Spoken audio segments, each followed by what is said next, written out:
O Diyos sa mga mahanong ting panalipod, kung wala ikaw, walay malikod, walay santos. Tulduli kami nga na sa kinabuhing tulay, pinagi sa pagtabang ka na sa gustong paggamit, sa mga maayong budang niining kalibutan. Kiniyang ipangayo pinagi sa Ginoong Jesucristo imong anak, nga buhing paring pagkalimog sa Espiritu Santo, Diyos nga usa hangtod sa kahangturan.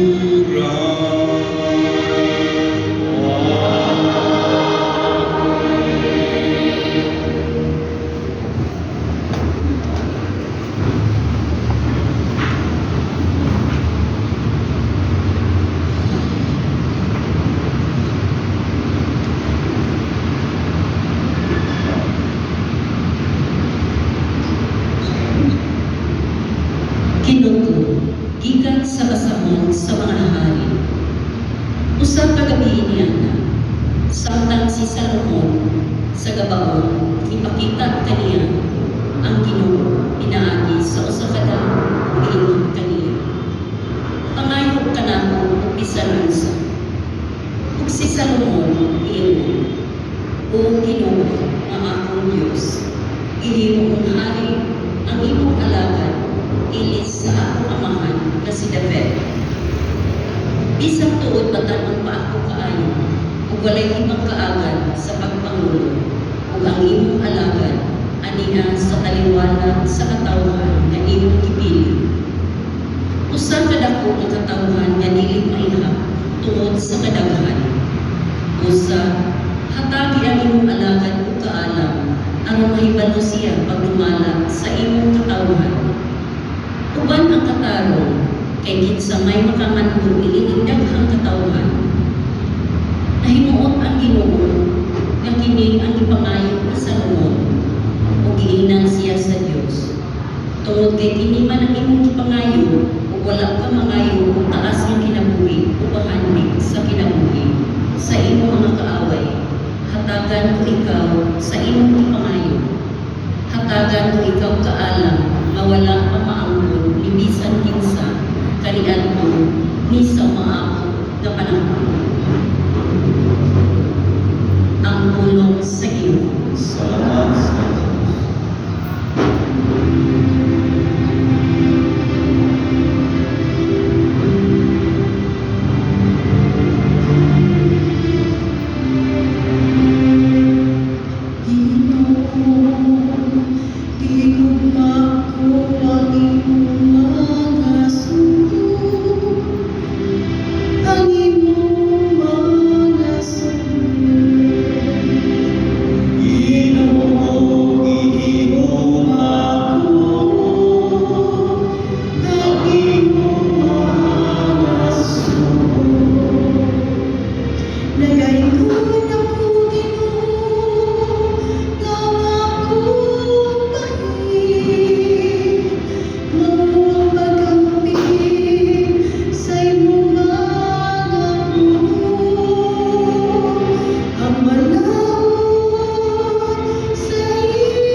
Nasayon kita nga diha sa tanang butang, nagbuhat ang Dios alang sa kaayuhan ni adtong nahigugma kaniya iyang mga tigawag sumala sa iyang tuyo.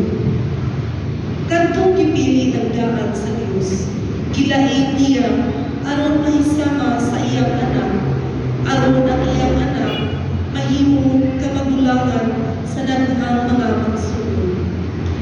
Busa gitawag sa Dios, kadtong iya nang gilain, wala lamang niya tawagan sila, kundi gihimo usab niya mataro o gipaambit sa iyang himaya.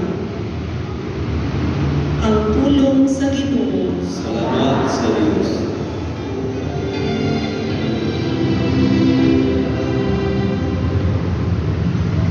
Ang Ginoo maanaag kaninyo.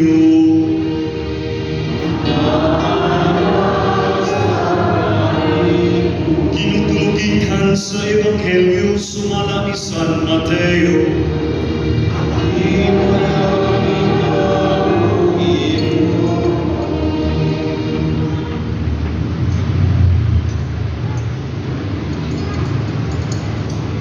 Si Jesus miingon ngadto sa katawhan, ang gingharian sa langit sama sa usa ka bahandi nga gilubong didto sa usa ka uma. Ug nahitabo nga hikalutan kini sa usa ka tawo apan iyang gilubong pag-usab. Gilabihan niyang lipaya ug tungod niini milakaw siya ug iyang gibaligya ang tanan niyang katigayunan ug unya mibalik siya ug iyang gipalit ang uma. Ang gingharian sa langit sama usab sa usa ka negosyante nga nangitag maanindot nga mga mutya. Sa dihang nakakaplag siya usa ka mutya nga may talagsaon ka anindot, milakaw siya o gibaligya ang tanan niyang katigayunan o kunya ipalit ang mutya. Ang gingharian sa langit sama usab sa usa ka baling nga gitaktak didto sa lanaw nga nakakuha sa tanang matang sa isda. Ini kapuno na niini bitaron kini sa mga mananagat ngadto sa daplin sa lanaw ug maglingkod sila aron paghagpat sa isda. Ang mga maayong isda isud nila sa ilang mga bukag ug ang walay pulos ilang isalibay. Mausab kini ang mahitabo sa katapusan sa kalibutan. Muani ang mga anghel ug lainon nila ang mga daotang tawo gikan sa mga maayo ug itambog sila ngadto sa budno nga nagdilaag. Dito maghilak sila ug magkagot ang ilang mga ngipon. Nakasabot baka mo niining mga butanga nangutana si Jesus kanina. Oo, mitubag sila. Busa miingon siya, sa ato ba ang tanang magtutudlo sa balaod nga nahimong tinunan sa gingharian sa langit sama sa usa ka kagbalay nga nagkuha bag-o ug karaang mga butang gikan sa iyang tipiganan. Ang Ebanghelyo sa Ginoo.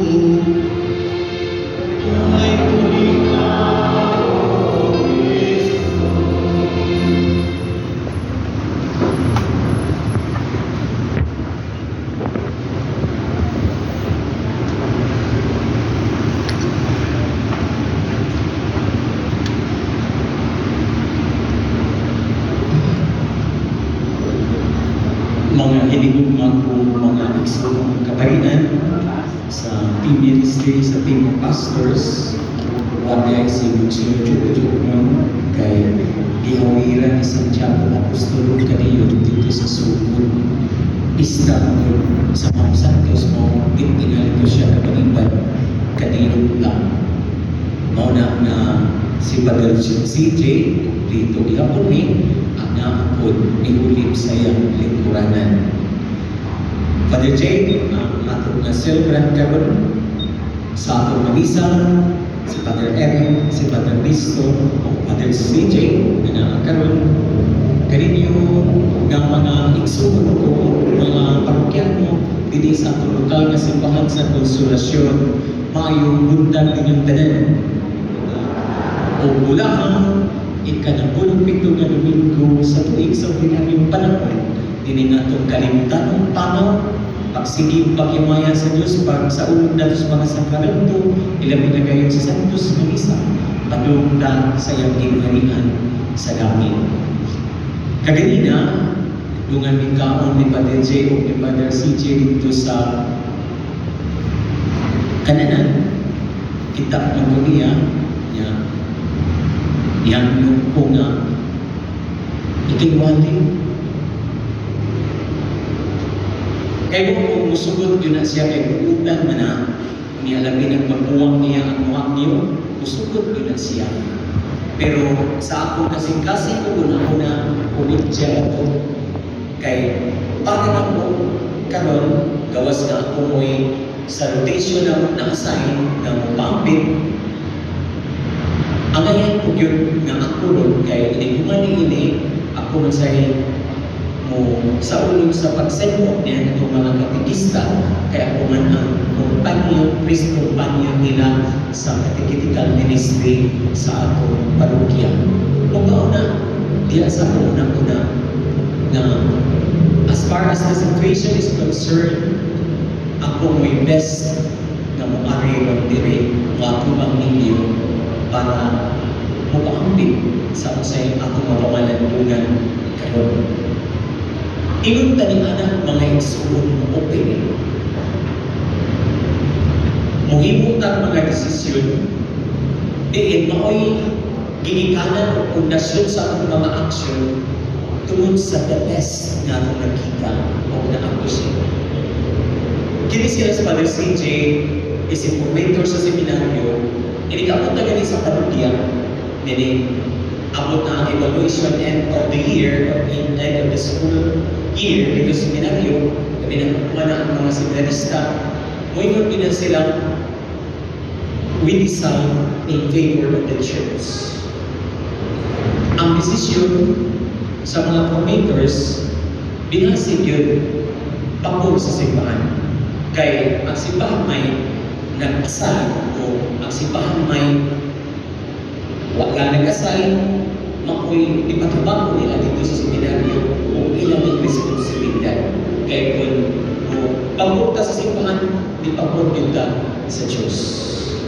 Tabi po mga pare, yung pastors din sa parokya, kung yun ay mga desisyonan yan, o nang mag-meeting yun may isang kapoy na kaayong matag Domingo sa gabi. Kami team of pastors mag-meeting yun, kaya para to start the week na ang mga desisyon sa mo, na ang mga desisyon kay kamante, na ang mga desisyon sa mo sa kapamato ni Mitzi Mananga. O nang isang kapoy, you could never imagine may sabing kinagamian uno, ang uban, kapit gamay, pito, kapoy kayo, pero mamitig yun yan ng alas 9 gabi, matag Domingo. Kaya naman, sa among na kinabuhi, among kinagipagad po, sa mga desisyonanan, nga makibasigan sa mga limuon, yan ang kasi manama, huwag mong tuwi sa desisyon. Yan. Sama sa mga na-seminaryo mo inong gini, we decide in favor of the church. We decide in favor of the parish.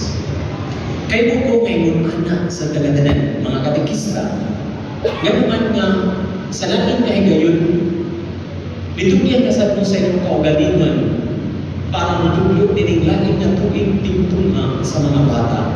Labi na importante kayo ang inyong itulog, value formation. Di lang value formation, kundi gospel value formation.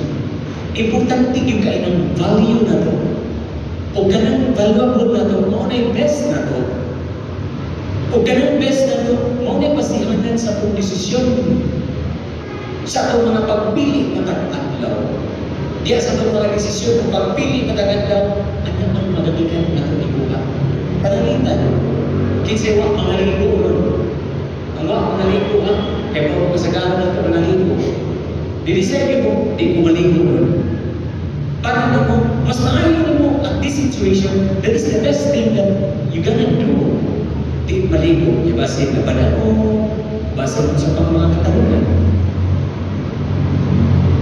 Basihan sa ako mga gibuhat, ang atong value. Diyan ang atong desisyon magagikan. Kung saan mas piliin nato. Muna na sa duha ka mga sambingay sa Ebanghelyo mga Ekson, it talks about the best. Panamitan, bahandi na kitaan. Bahandi na nakitaan niya. Huwag yun niya kuhaan ang kada yun. Kundi tiuli siya sila ang ibaligyan niya ang tanan, ang halin, ipalit niya kung mga bahandi. So katong bahandi na nakitaan, mas the best ko nga, could ever happen in this life. Bigyan mo niya ang tanan, andaw siya ibaligyan ang tanan, ubiyan niya ang tanan, o ang bukti sa iyang iliyaman na mawahalin, o ipalit niya sa best. Pinanang magagikan ang iyang mga decisions, o ang iyang mga choices sa kinuha. Sa ikalumang sambingay, ang perlas, nakitaan sa usa ka merchant. Hindi siya sila hanggang, baligyan mo lang tanan. Yang halin mo ibukti na maangko niya ng best pearl. So that's most valuable sa kinubuhi. O kung sa'y atong best, anak magabigan ang atong mga decisions. Anak sa atong mga decisions ang atong mga choices sa kinabuhi. Mga pagpili. O diya sa itong napilian, o itong buhaton sa tibok adlaw o sa tibok atong kinabuhi. Muna, mga eksubon, karon nga namikuha ang Ebanghelyo ng Ginoo ni pahinuno nato through invitation, through our reflection sa atong Ebanghelyo karon. Nga pinagtulog ka mga sambingay o kini ikatulog ka sambingay nagpasabot sa paghukom. Wapot yun ang panudya. O ang panudya sa Diyos kay ang ibase sa atong mga choices, ibase sa atong mga gibuhat, magikan sa atong mga choices o sa atong mga hukom, ibase sa atong value, best nga valuable kaayo ganahan sa atong kinabuhi. Muna yung pasihanan sa Diyos inihukom nato. Muna nga, mabutan natin karon o mauna invitation sa Ginoo. Diya sa itong mga gibuhat karon sa kinabuhi, who is the best that has happened ever in our lives? Kinsa may mas pinakamaayo na nahitabo sa atong kinabuhi karon. O pindot kayo ng inutugan nato, magpagpasasal mo, Ginoo, gihigugma ko ang iyong mga suko. Ganun na higugma nga sa suko sa Ginoo. Ang suko pag yun ang atong higugma, ang atong higugma ang nagahapon sa suko. Muna mga isip mga Kristohanon, the best that has happened ever in our lives, gawin ang Diyos. Siya yun ang inangkang na nahitabo sa atong kinabuhi.